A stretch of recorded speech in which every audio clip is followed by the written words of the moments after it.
Thanks. Okay, so Terry's here to help me monitor the chat. So if you have questions as we go along, you can put them in the chat and she usually gets to them before I'm done with the presentation, but we can also discuss at the end if there's anything else we want to discuss. I appreciate you guys participating in the pre-training survey. Once this is done, I'll send out the post-training survey, and then at the end, we'll talk about certificates. So we're talking about post-flood responsibilities today, but it's also kind of post-disaster, so it does apply to other disasters that we can experience aside from flooding. Some of it is, flood specific.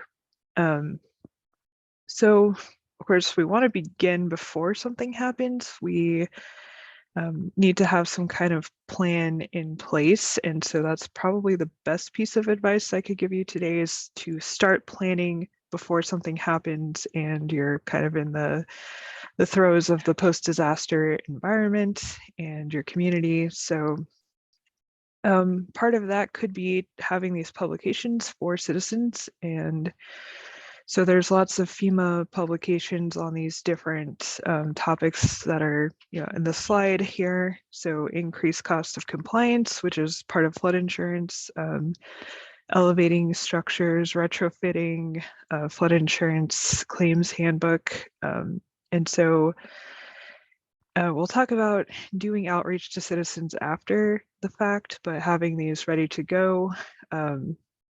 They are also available online as a PDF, so you could have links to these publications on your website, and then just making sure people have this information or that you're ready to distribute this information after something happens. Because depending on the scope of the disaster, our staff and FEMA regional staff could be stretched pretty thin if it's something that's impacting multiple communities at once. And so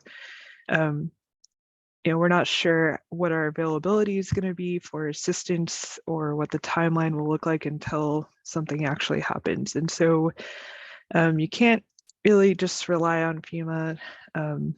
I've been told that there's a misconception sometimes that FEMA will come in and handle things.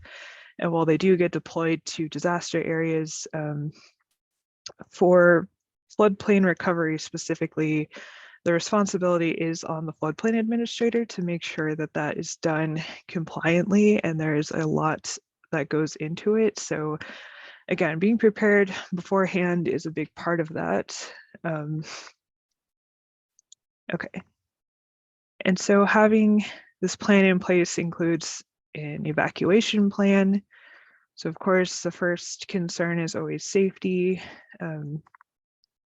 And then having disaster supply kits. And there is some information about this online, like the National Weather Service has information about supply kits, but for a floodplain administrator, having your personal supply kit at home and having that plan with your family and all of that, and then having an office kit for your continuity of operations during the post-disaster environment is important as well, so that you can continue to work and get started on the recovery stuff as soon as possible, because people are going to want to rebuild and recover and get back to normal as soon as possible.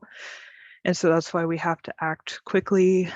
Time is precious during the first couple of days and weeks following the disaster, to hopefully avoid people making any costly mistakes as far as rebuilding without permits, or if they've hit the substantial damage threshold without coming into compliance with the current regulations. And so that would include clipboard, having printed damage assessment sheets ready to go, because you might be dealing without power or being able to charge your electronics. So just having backup paper copies, an ID badge. So when we're working with the community after a disaster or after a flood, we want to be able to identify ourselves, because we'll be entering people's homes. So we want to make sure that they can identify us. Having a power inverter, flashlight, tape measure, So I'll be talking a lot about door hangers because I'm really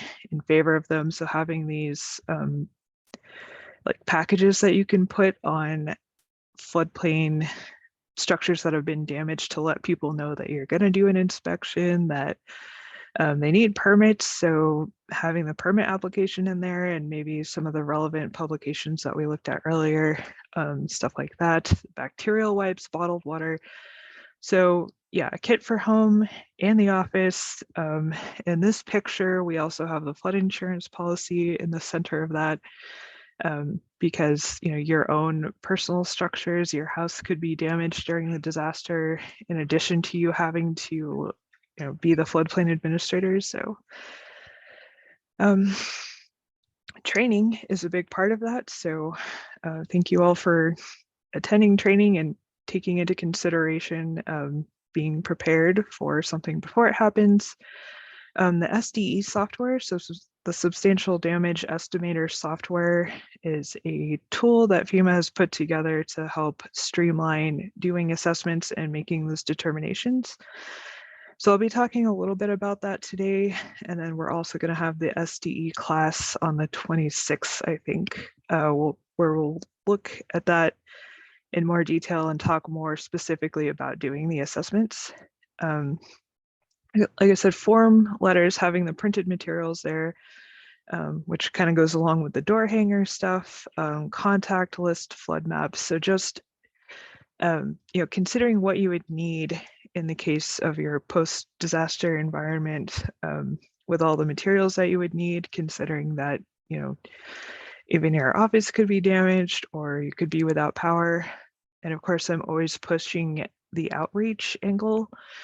So of course, just floodplain management in general, making sure that people need permits for new development, but it also ties into flooding and post-disaster and making people aware of flooding risks and what could happen. So this is part of a project that Steve, my previous supervisor, had organized with school children doing flood safety poster contests with the art teacher and the GIS department for that community. And so doing this type of outreach, getting citizens involved, even school kids, getting pretty much any audience that you can reach, the wider audience to be involved and have this type of community outreach thing.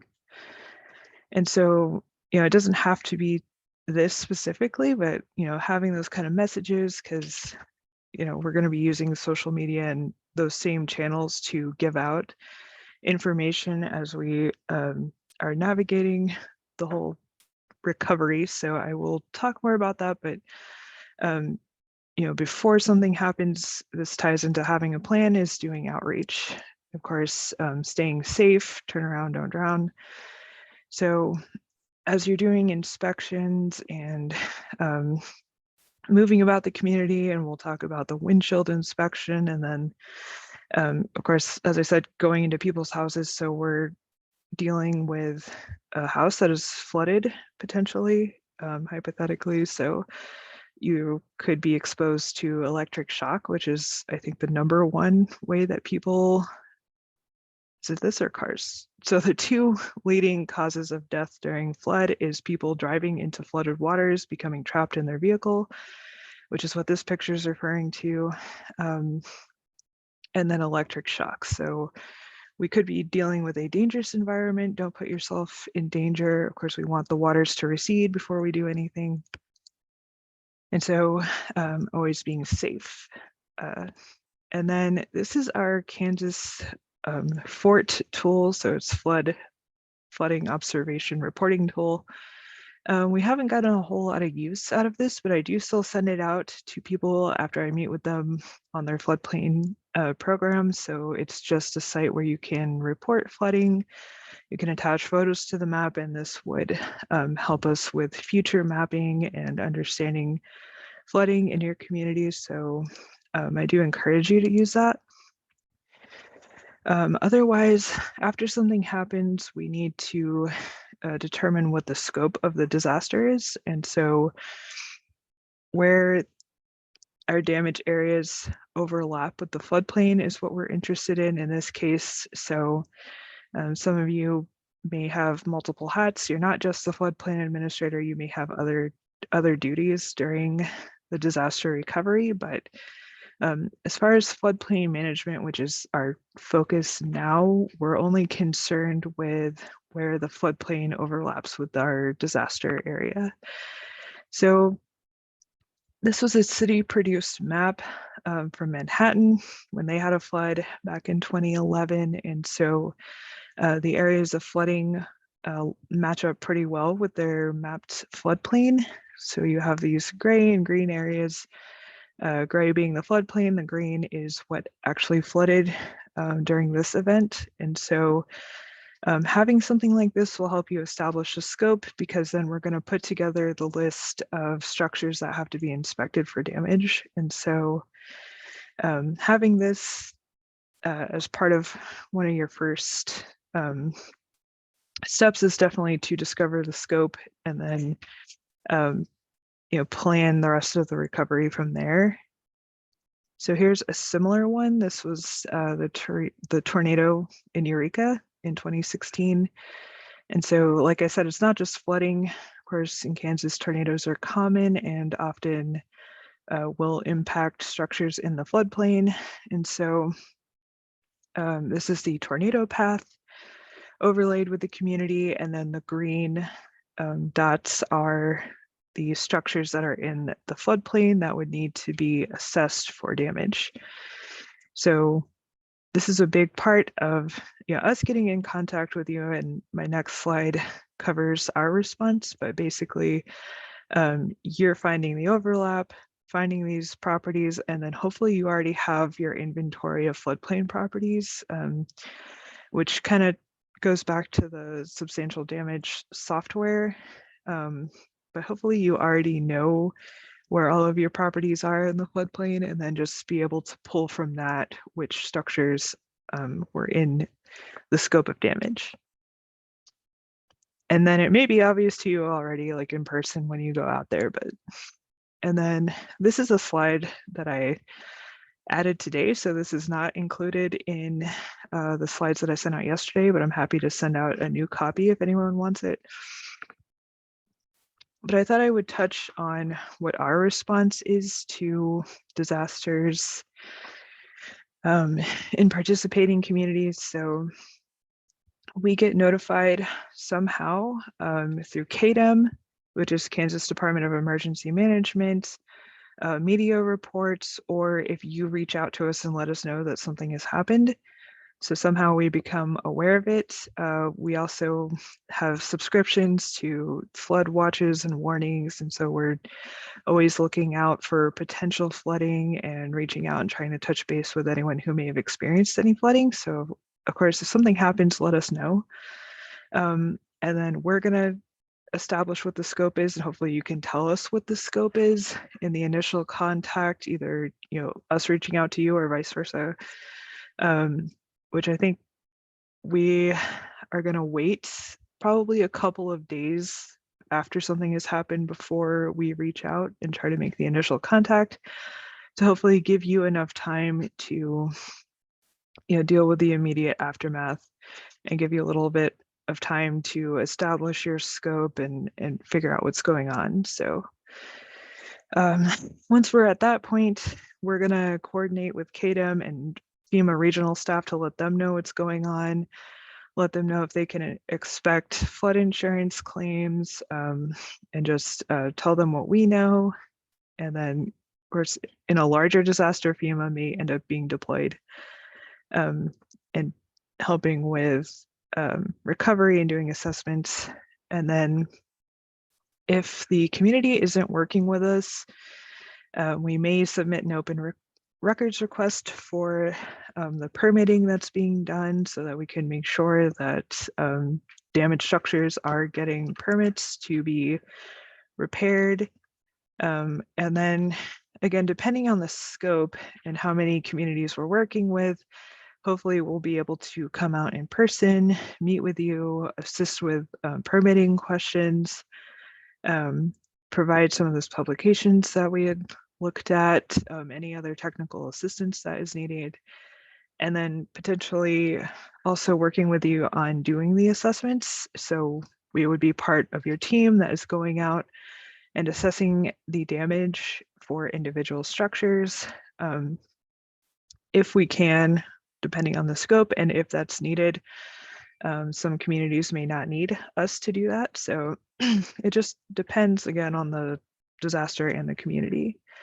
Then we're going to establish which areas should be prioritized first. And so I'll talk a little bit about which structures should be prioritized first, but that would be, information coming from you or from FEMA.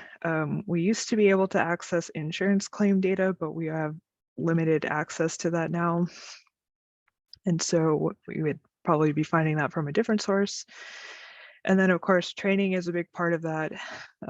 Us doing this course, the SDE course later this month, and then encouraging you to have written administrative procedures for disasters. So we're always pushing written administrative procedures for all of your floodplain activities, but this is tying back to having a plan in place of how things are going to be done, how people can dispute your determinations and all of that. So I'll get a little bit more into that. And then as follow-up to the disaster after, the immediate damage and hopefully the assessments have been completed, we would potentially attend community meetings and be there for support and to answer questions from citizen and staff. So of course, just communicate with us. We're happy to help.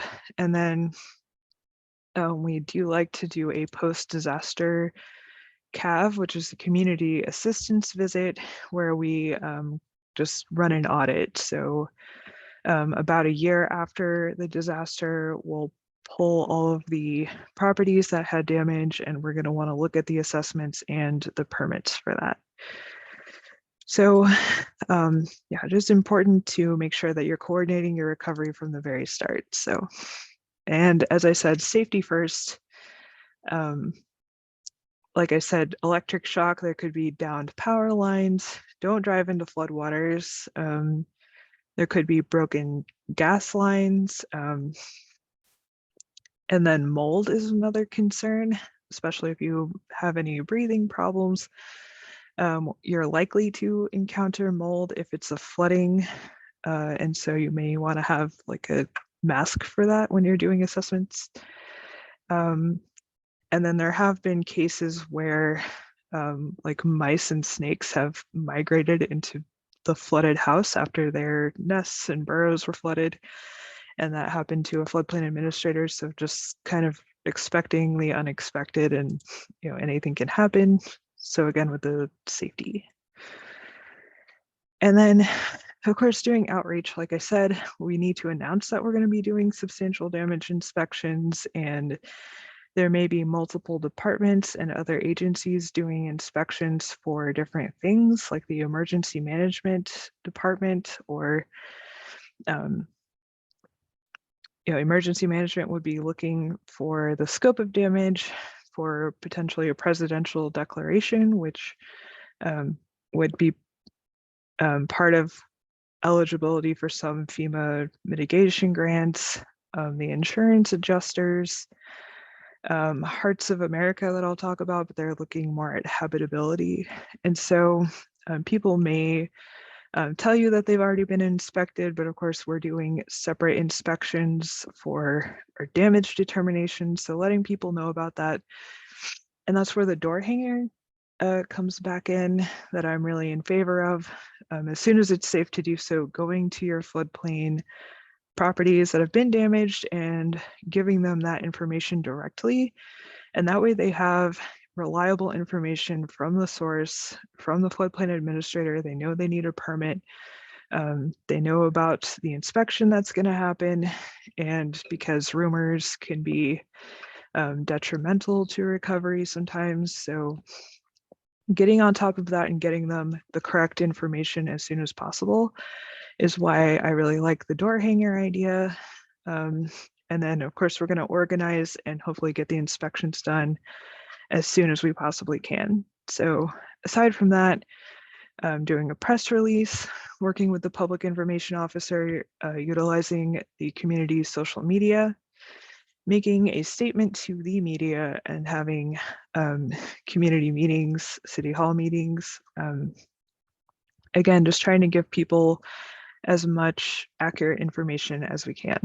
And again, time is precious. People want to rebuild immediately, and we need to determine their level of damage before that can be permitted, so that we know what the requirements are that are going to apply to their structure once we know. So doing the inspections, of course, we have to document the damage to the structures. So what we like to do first is a windshield survey. So we're just driving to the list of our addresses and just kind of doing a visual outside inspection to get a gauge on the amount of damage that they have. So just high, medium, and low levels of damage. And then our medium properties are going to be the first priority that we want to look at first, because they are closest to substantial damage. So we have to determine that. So anywhere between 40 and 70, we really have to look at closely to make that determination on whether or not it's at that threshold. Whereas low levels of damage, it's just going to be a regular permit to get those repaired. And then high level of damage, people can't usually correct that much damage in that short amount of time before we get to them. And so that's why we want to start with the medium levels. So this is a drive-by assessment to help you in determining what's a priority, and then hopefully going back and regrouping your teams or whatever staff or individuals you have to assist you with doing assessments. We recommend doing them in 2-person teams, maybe going out and doing one all together so that everyone can be on the same page with their damage estimations. But again, I'll go more into that in the other class. Again, every damaged building has to be inspected no matter what the level of damage is. And then again, we're prioritizing by the medium level first, so we can determine whether or not those are actually substantially damaged or not. And then the high buildings would be second. And then our last priority is the low damage buildings, which should just have a permit. And just make sure that they're not making the structure non-compliant. And then we're going to document all of that. And then we are required as the land use authority for the community to send them the official damage determination letter. So we will talk about that a little bit more. But yeah, documenting the percentage. So work in 2-person teams. You need to have, if you have that much staff, that much help, that you'd have team meetings to decide which teams will go to which addresses.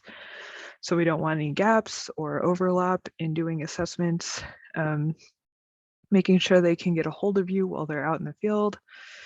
There may be concerns about gaining permission for entry, and I think there may be some new legislation that concerns having permission to do inspections. So I will be on the lookout for that, and then let people know if there's any changes. But especially like private non-residential properties, you might have to get permission in advance. Wearing identification, so community shirt, having a name badge, something like that, so that you can identify yourself to the citizens, symbolize your authority a little bit, plan the routes, and then of course ask for help.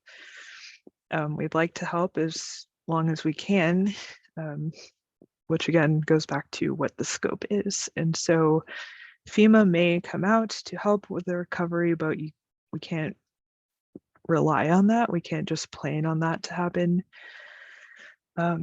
So it's going to depend on the scope, but they do have disaster assistance response team. So again, making sure that you are covering the entire area, no gaps or overlaps in your property list, and that they're going to the right place, and we don't want to miss any, of course.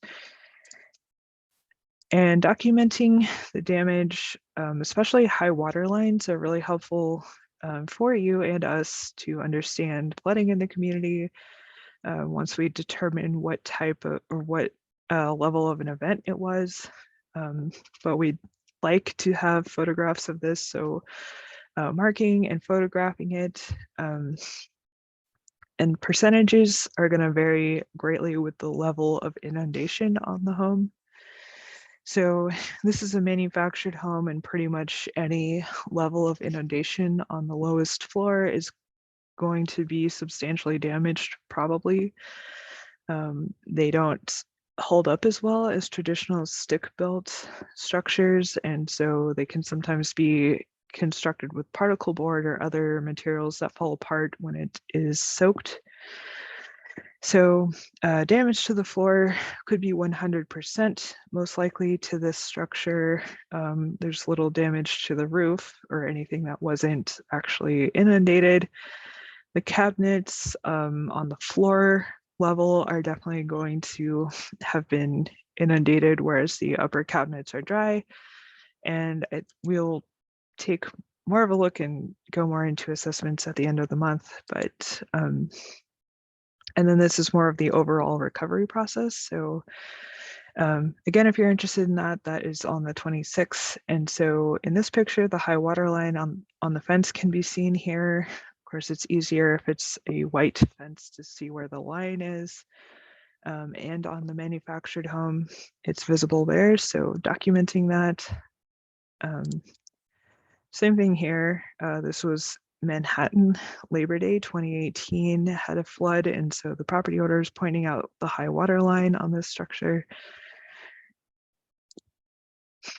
And then debris piles are another indication of damages, and newspaper and media pictures can be a good resource.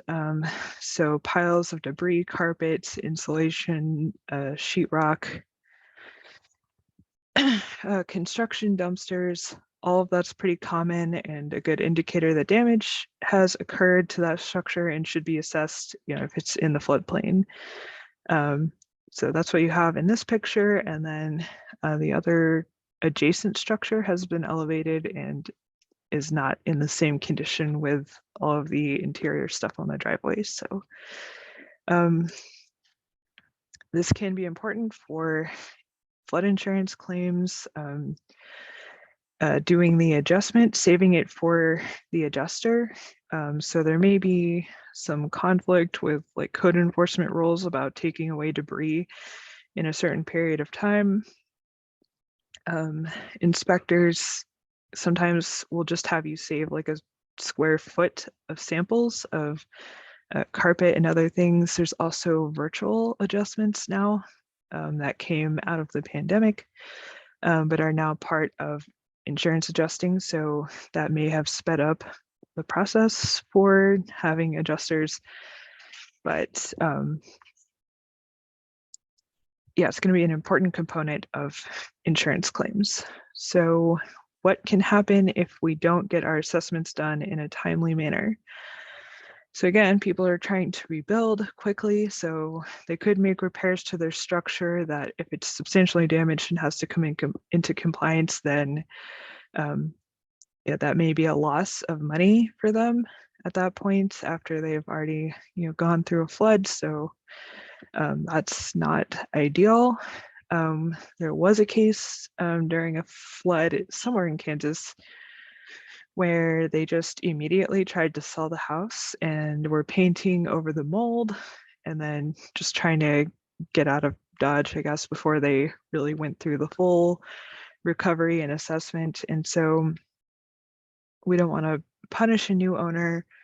There's no laws in Kansas about disclosing flood history, so that could tie into it. And yeah, we don't want people to try to recover before we have finished the assessment for lots of reasons.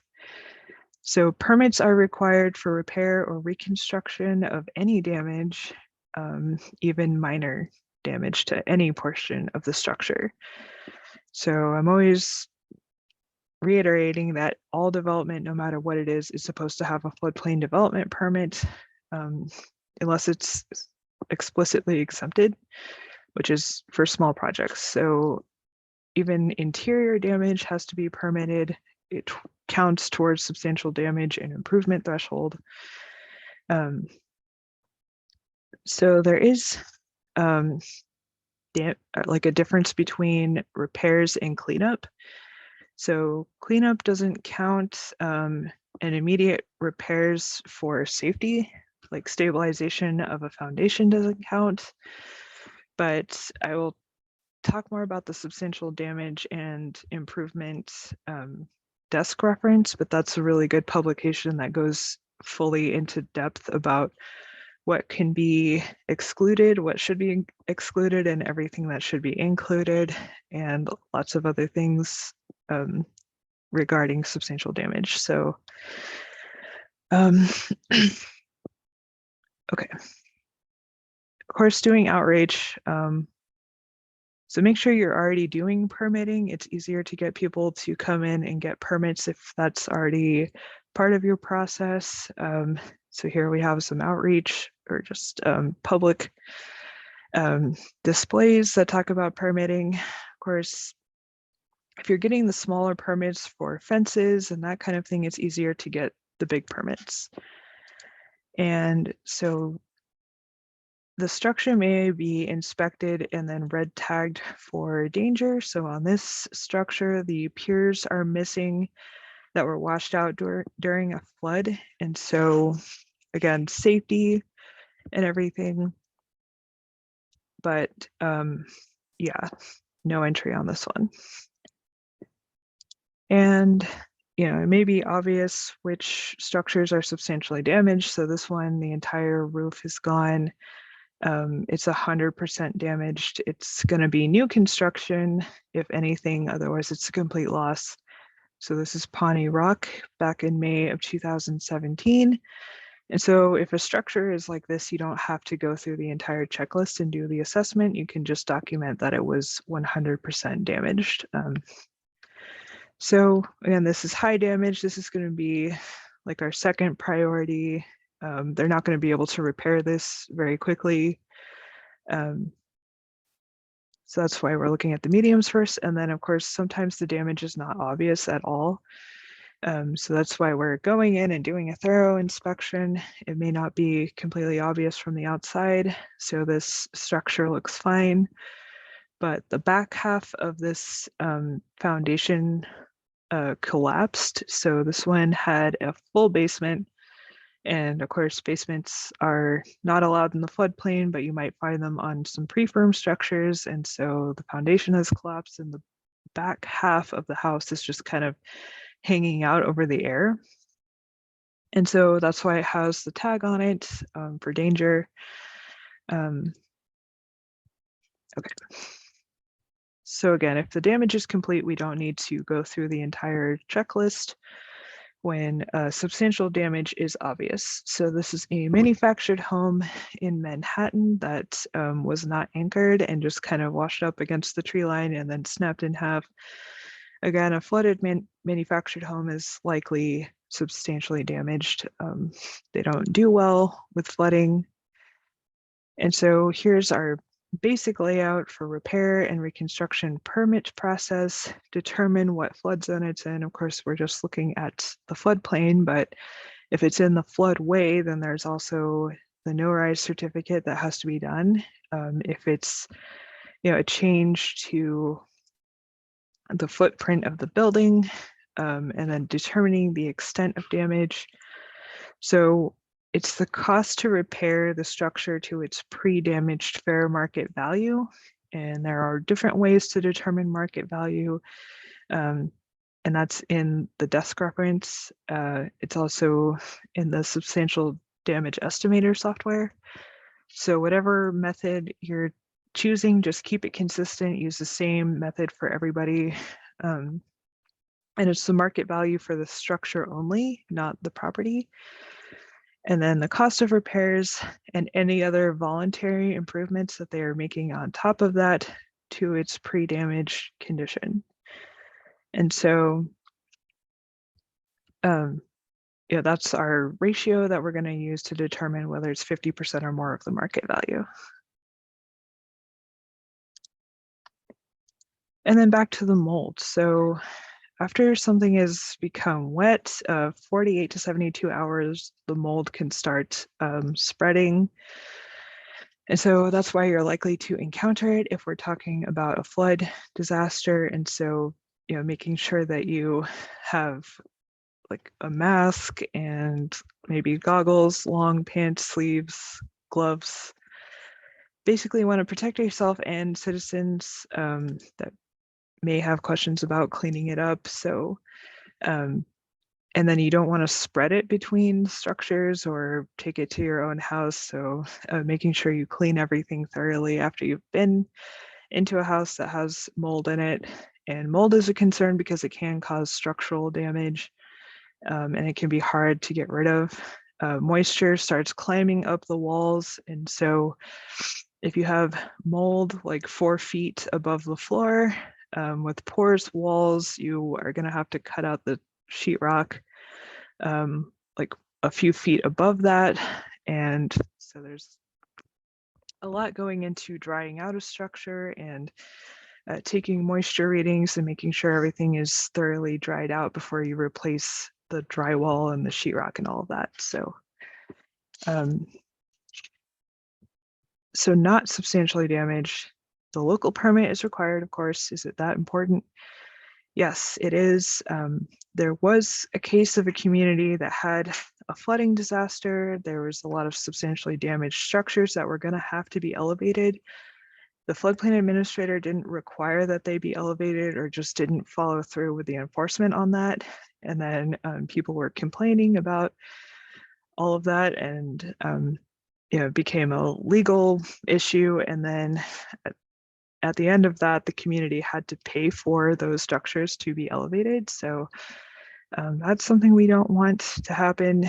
And of course, we're going to audit the community after this has happened. So we're going to assess all of the enforcement that's been done and following substantial damage rules.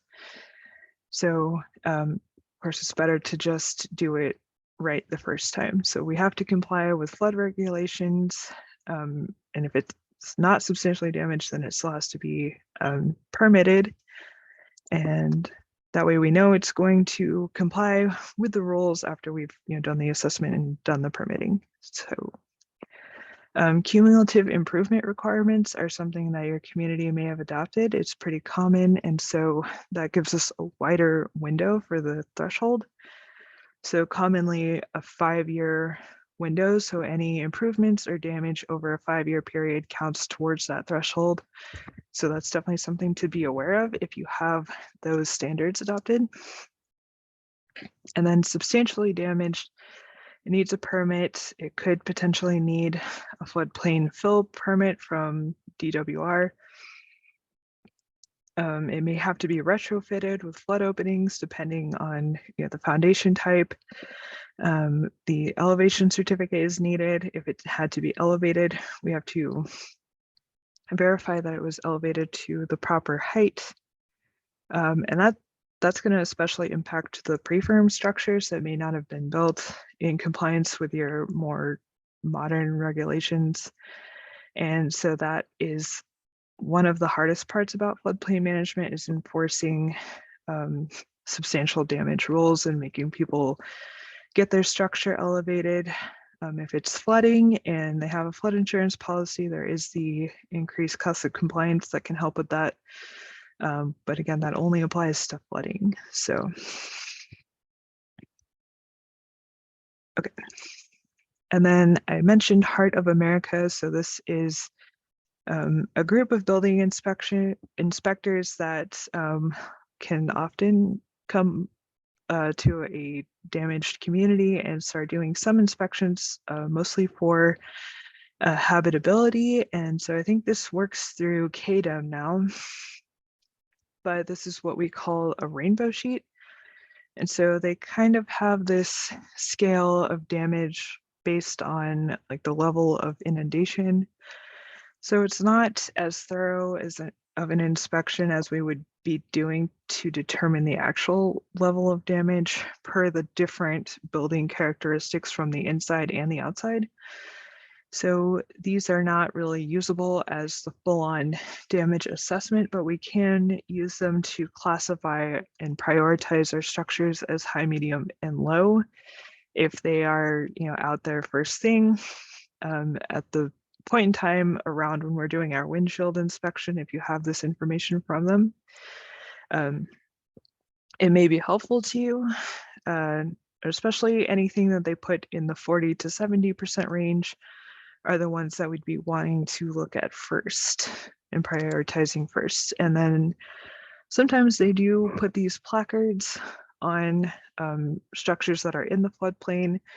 So they're likely looking at all of the structures, and we're concerned more with those in the floodplain. So they do put these placards out there to let them know that they are in a floodplain and that they need to work with the floodplain administrator on the permitting aspect. So that's helpful if they come to your community. And as I said, this desk reference will probably answer most of your questions. I think everyone should have a copy of this. I may just send it out to everyone after the class, but it's available online. You can order it for free if you want a hard copy. But again, it's the full in-depth information going through what's included, excluded, excluding previously cited violations. There's a flow chart basically that goes over what kind of work is being done, whether it's substantial improvement or not, whether it's pre or post firm, the type of improvement, and what needs to comply and how it needs to comply. So that chart is really helpful as you're working with possibly substantial damage or just substantial improvements that happen in your community.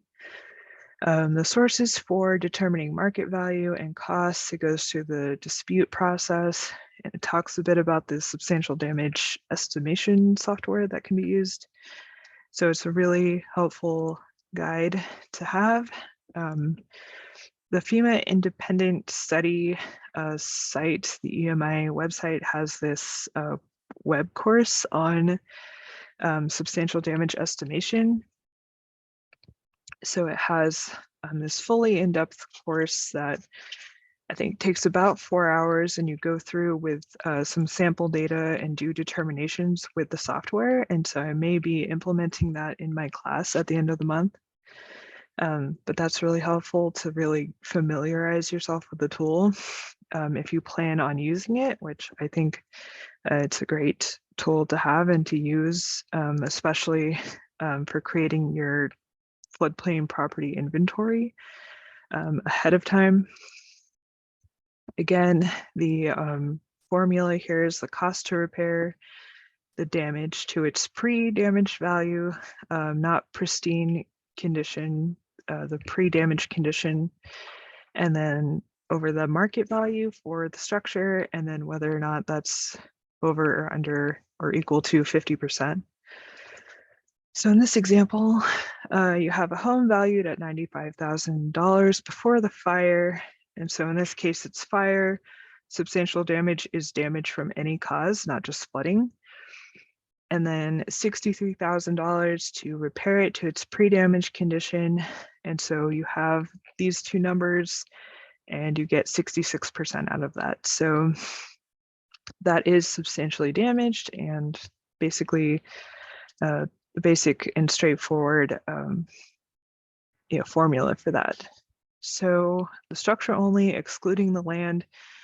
So some sources of that are the tax assessment records. So property taxes are pretty public information, and basically the property owner has agreed with whatever that number is. Otherwise, they have a chance to dispute that. A bill of sale if it was a recent sale. So that won't work with an older structure, as we do count in depreciation if it's been a long time, and insurance settlements. Again, it's just for the structure, not the land, or an appraisal. So that kind of goes into disputing it. So if you're using property tax records to determine market value, someone can provide you with a detailed cost estimate or an appraisal to change the numbers, and that is documentation that you can accept from an appraiser or a licensed contractor to help you determine if that is accurate, and then you can use that to redetermine their level of damage. So yeah, this is definitely thoroughly covered in the desk reference, so definitely check that out. And again, you want to be consistent with this, use the same method for all of the citizens, and then keep it consistent. And that way no one can accuse you of treating them unfairly or differently. So the appraiser websites, sometimes you can find this online. Again, sometimes the land value is included in this, so just be aware of that. And then cost of repairs includes materials, the fair market value. So the cost of materials will vary regionally. Also, materials donated have to be counted. The same for the cost of labor. So you have to include the cost of qualified labor, even if some of that is volunteered. It doesn't include debris removal, cleanup, building plans, and permit fees. And so during the post-disaster recovery, you may want to waive permit fees to help citizens. So you can't waive the permit requirement, but you can waive the fee for the permit. So it is common that you'll have donated labor or materials from different groups, maybe church groups, that kind of thing. We still have to count the cost of that labor, even if it is donated. So just making sure that that is clear. And then that is in, again, the desk reference and the DWR post-disaster manual, which I also sent out yesterday so that you guys would have a copy of that. It has sample outreach and substantial damage letters in there and other helpful information about disaster recovery. And so then hopefully we've gotten all of our assessments done in a timely manner. We have our system and our process down. The substantial damage estimator tool will generate a report for you. If you use that, it will generate a report that you can include with the letter and you can sign off on it. And it looks really neat and clean. And it helps you to include some of the information that people will want to see, like how you determined their level of damage, the source of the damage, and all of that. And you can add photos as well. So as you're doing assessments, you definitely want to document everything photographically. So then at the end, you send a letter to the damaged structure owners so that they know what it is, and they're going to need that letter if they're making an ICC claim. So they need a letter from the community saying that they are substantially damaged. So, and then getting this out in a timely manner, because there's a time limit for them to file their claims and get all of that paperwork done. So we give the percentage, again, the source of the damage, the code citation, so citing the ordinance, explaining the permitting requirements, your appeals process, definitely send it certified mail. And then the template letter, like I said, is in the post-disaster manual that I sent out. So you should have that. So dispute resolution, of course, we're talking about people's homes and their structures, and going through disaster or flooding is really stressful. So giving people the opportunity to provide you with better information that might help you make a different determination. So sometimes people don't want to be substantially damaged because they have to come into compliance. Sometimes they do want to be substantially damaged so they can make the ICC claim. And so the ICC claim is $30,000 that they can claim on their flood insurance policy to help them come into compliance. So that's what it's for.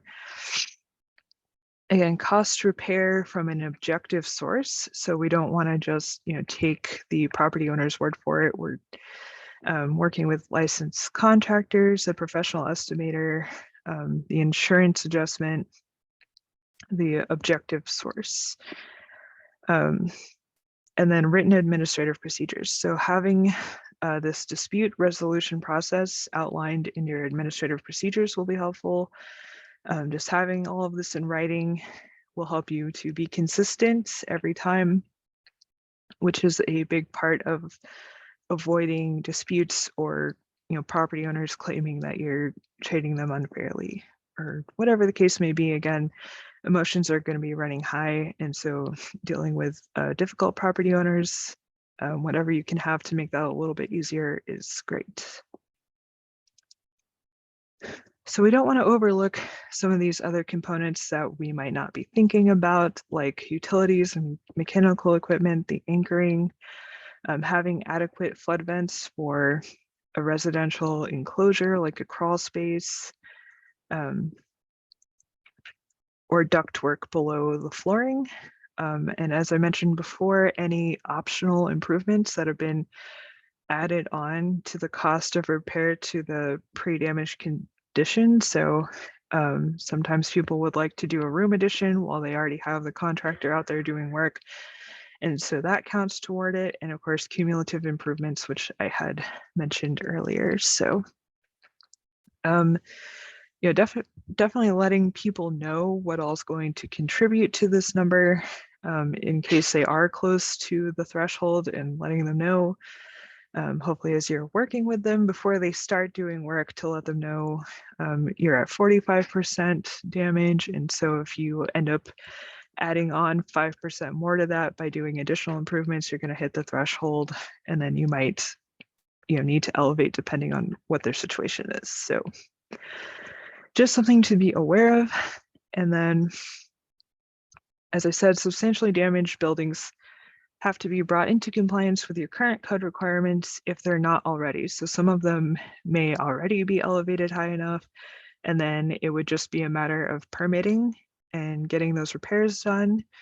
But like if it's not to at least your 1 foot above the base flood elevation, or maybe you have a higher freeboard standard, they have to get their lowest floor to that adopted elevation in your ordinance, or the dry flood proofing certificate, which is not common, but that would be for a non-residential structure.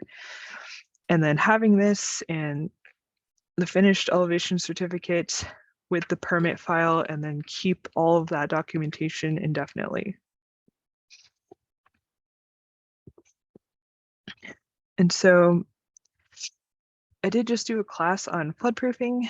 So wet floodproofing. So for residential structures, we're just talking about enclosures. But also for like detached garages, if they didn't have enough flood openings, that would be part of that. So accessory structures, agricultural structures, or residential enclosures. So again, if you have permitting questions, let us know. And then you're gonna, as I said, keep all of that documentation on file. So all of your assessments, your letters that you sent out, keep copies of that. The permits, the other as-built certifications that were required for those damaged structures, the inventory of flood damaged structures, and other supporting documentation. Just keep everything on file, all the photographs you took, all your checklists that you filled out, again, your certificates, maps, and definitely any appeal documents. So it's pretty much like regular permitting where you keep all of the documentation on file permanently. And so in Coffeyville 2007, they had a flood where their levee was overtopped, and then It flooded this refinery, which there was a valve left open, and so it leaked a bunch of oil into the water, which definitely contributed to the damage of, I think, like 400 structures. And so then it became a hazardous materials spill on top of the flooding. And so definitely being prepared for something like that to happen, it definitely exacerbated the situation and, like I said, contributed to the full damage of the structures. In that case, this company did pay for all of that damage, but still. And then they didn't do so well in that recovery either. People that had rebuilt were finally getting their estimation letters like after the fact, and so we want to avoid having a mess like that. And again, we're likely to audit you after your recovery. So just being aware of that, we want to make sure that everything is done in compliance. And again, I am talking mostly about flood, but it's also wind damage, tornadoes, earthquakes, or fire. So like in this case, substantial damage to this building for sure after a fire. It can be harder to get people to want to comply or understand complying with floodplain regulations after they've been damaged by something like a fire and not flooding. So that is something to be aware of. Again, tornadoes. This is the Chapman 2008 tornado. So that's commonly something we deal with in the floodplain. As I said, increased cost of compliance is part of the flood insurance policy, up to $30,000 to help them elevate. And so $30,000 isn't that much money really when we're talking about elevating a structure, but it does help. And again, they need your determination to be able to make that claim. And there have been cases where the floodplain manager gave them bad advice and it cost them a lot of money, where they didn't make their claims on time or other things. So that's part of why we want to be there to assist you. And of course, let us know if you have questions, if you're not sure. So again, the letter has all of these different components. Like I said, I sent you out the template letter yesterday, but making sure you have all of these different components so that people can appeal. They know what the deadline is for making claims on their insurance, for getting their permits done, and of course your contact information. So here's an example of an ICC project. This house was flooded, and then they made that claim and started elevating it. And then this is the finished, much safer, completed project. Again, rumors will spread. So that's, again, why I recommend doing the door hanger, doing the briefings, using social media, doing whatever you can to get the outreach and the accurate information out there. And I like the door hanger idea. That's why I put a little asterisk by it.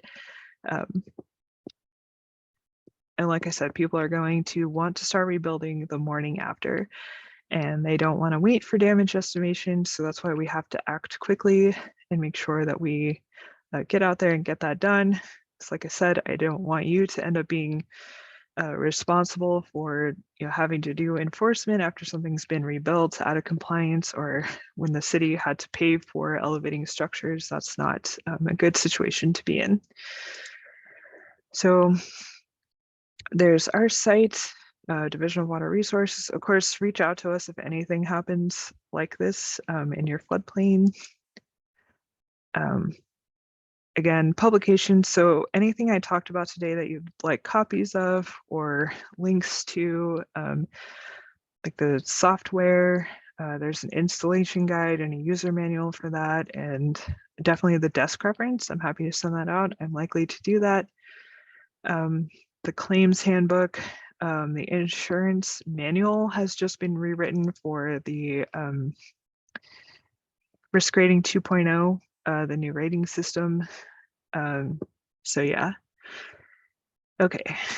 And that brings us pretty much to the close here. We're at just about 1 hour. So if you would like a certificate for the class, just send me an email and I will get that to you. I don't send them out automatically, so just let me know.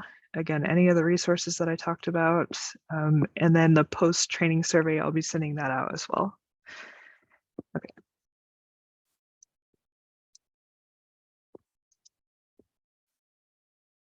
So I don't see much in the chat. That's just Tara. Okay. Anybody have any questions before we wrap up?